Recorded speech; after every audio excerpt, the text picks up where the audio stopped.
अस्सलामुअलैकुम वरहमतुल्लाहि वबरकातुहू। दोस्तों, welcome back to my channel science versus science और मैं आपका दोस्त सैयद माइनुद्दीन इब्न समीउल्लाह। दोस्तों, जैसे कि हम लोगों ने पार्ट 1 में सोलर सिस्टम और छोटे 4 इनर प्लैनेट्स के बारे में जान लिया था। आज हम पार्ट 2 में 4 आउटर प्लैनेट्स के बारे में जानने की कोशिश करेंगे जो गैस और लिक्विड से बने हैं। तो शुरुआत करते हैं हम जुपिटर से।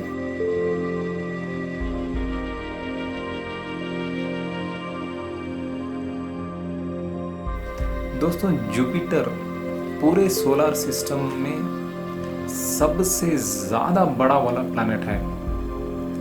मतलब जुपिटर प्लैनेट इतना बड़ा है कि वो एक जुपिटर प्लैनेट बनाने के लिए हमें सारे प्लैनेट्स को मिलाना पड़ेगा। सुभान अल्लाह। और इस जुपिटर की अपनी खुद की ही एक फैमिली है जिसमें 67 मून्स भी शामिल हैं। सुभान अल्लाह। और जुपिटर के कुछ मून्स इतने बड़े हैं सुभान अल्लाह कि वो नॉर्मली एक प्लैनेट से जितने भी बड़े हैं। सुभान अल्लाह।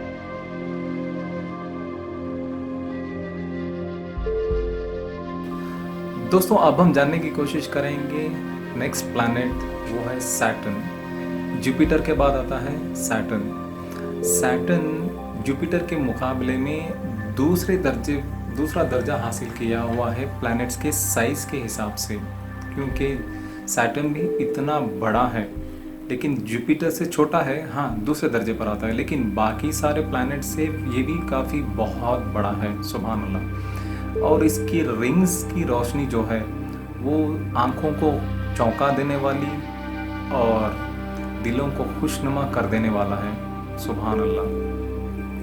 और एक और ताज्जुब की बात यहाँ पर ये है कि सैटर्न के पास भी 62 मून्स हैं। सुभान अल्लाह। और डज़न के हिसाब से मूनलेट्स हैं। जैसे कि मैंने पहले ही कहा कि अल्लाह सुब्हानहू व तआला हर चीज़ को हमें तफसील में बताना ज़रूरी नहीं समझते हैं, क्योंकि ये अल्लाह सुब्हानहू व तआला की मर्ज़ी है। हमें जितना नॉलेज चाहिए उसको अपनी आयतों के ज़रिए से एक एक आयत में फरमा दिया है कि सोलर सिस्टम कैसे बना है और वो कैसे काम कर रहा है।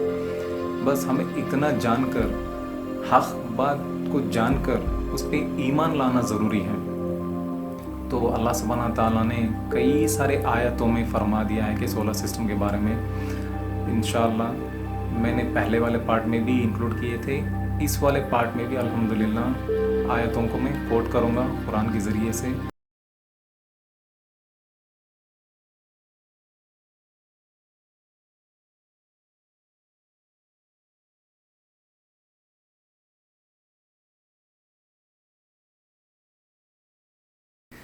आप जानिए।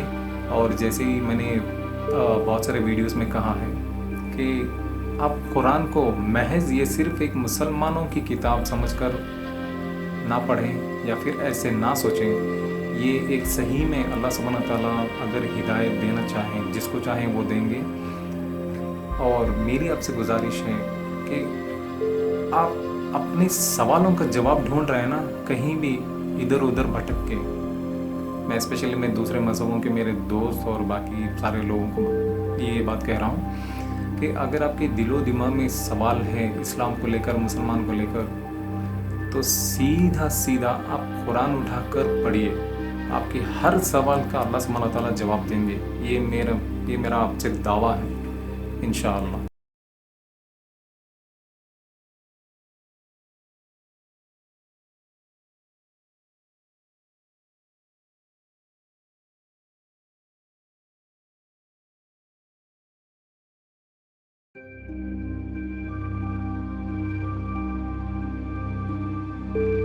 ये अगला प्लैनेट यूरेनस। दोस्तों, यूरेनस एक छोटा सा ब्लू जायंट प्लैनेट है। ये सूरज के टिप्ड ओवर शेप में चक्कर लगाता है। टिप्ड ओवर, अगर मैं एग्जांपल आपको देना चाहूँ तो जैसे कि सोचो माँ या बाप के पीछे बच्चा घूमता रहता है, जैसे उसको थोड़े से ठोकर लगी या फिर ड्रामा करने के लिए भी नीचे लुढ़क के जो अपने अलग तरीके से जैसे रोल करता है ना, शायद वैसे टिप्ड ओवर शेप में ये रोल करता है। बाकी प्लैनेट्स की तरह रोल नहीं करता है ये, मतलब चक्कर नहीं काटता है सूरज के। ये टिप्ड ओवर शेप में सूरज के चक्कर लगाता रहता है। और साइंटिस्ट का ये मानना है कि ये शायद क्रैश होने की वजह से ऐसे चक्कर लगाता है सूरज के टिप टू ओवर शेप में।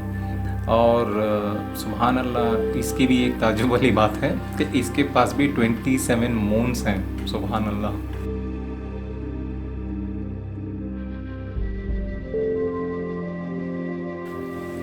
दोस्तों, अब हम पहुंच गए हैं हमारे सोलर सिस्टम के आखिरी वाले प्लैनेट नेपच्यून के बारे में जानने के लिए। दोस्तों, नेपच्यून भी एक ब्लू जायंट प्लैनेट है और ये जाने माने 13 मून्स के साथ रहता है और इसको सूरज का एक चक्कर लगाने के लिए सोलर सिस्टम में इसका एक ऑर्बिट 164 ईयर्स लेता है। सुभान अल्लाह। मतलब ये तो समझ लीजिए ये इतना डिस्टेंस में है, मतलब इसका सर्कल भी इतना बड़ा होता है कि उसको 164 ईयर्स लगते हैं सूरज का एक चक्कर काटने में। सुभान अल्लाह, सुभान अल्लाह। मतलब अल्लाह सुब्हानहू व तआला की कितनी भी तारीफ़ करो, सुभान अल्लाह, बहुत कम है, बहुत कम है। और सिर्फ आप एक इमेजिनेशन करके देखो कि कितना बड़ा सर्कल होगा। सुभान अल्लाह।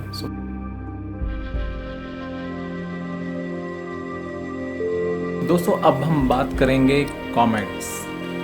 मुझे ये वाला पार्ट जब मैंने इसके बारे में स्टडी की या फिर सोलर सिस्टम के बारे में जब मैं पढ़ रहा था तो मुझे कॉमेट्स की बहुत पसंद आई। मतलब वो कॉमेट्स को पढ़ते ही मुझे बहुत ही एक खुशी महसूस हुई कि बहुत ही छोटे टाइनी चीज़ें होती हैं लेकिन हैरत अंगेज इनका ये होता है। आप एक हिसाब से बोल सकते हैं काइंड ऑफ प्ले। दोस्तों, कॉमेट्स एक छोटे से ऐसी बॉडीज़ होते हैं जो एक हैरत अंगेज गैस और धूल के टेल्स को डेवलप कर सकते हैं। जब ये सूरज का रुख करते हैं या फिर सूरज की तरफ आते हैं, मतलब अपने आप को जो आत्मसमर्पण करते हैं ना हिंदी में, वैसे जब ये अपने आप को सूरज के हवाले करने के लिए उसका रुख करते हैं ना, तो ये एक अजीबो गरीब और हैरत अंगेज तरीके से जिस स्पीड से ये सूरज की तरफ बढ़ते हैं तो एक हिस्सा गैस डेवलप करता है और एक हिस्सा धूल डेवलप करता है और ये देखने में सुभान अल्लाह बहुत खूबसूरत दिखते हैं। बट ये शायद उतनी खतरनाक भी हो सकते हैं, ये अल्लाह बेहतर जानता है। बट सुभान अल्लाह, इसको आप पिक्चर में देखेंगे तो बहुत ही ज़बरदस्त दिखते हैं ये।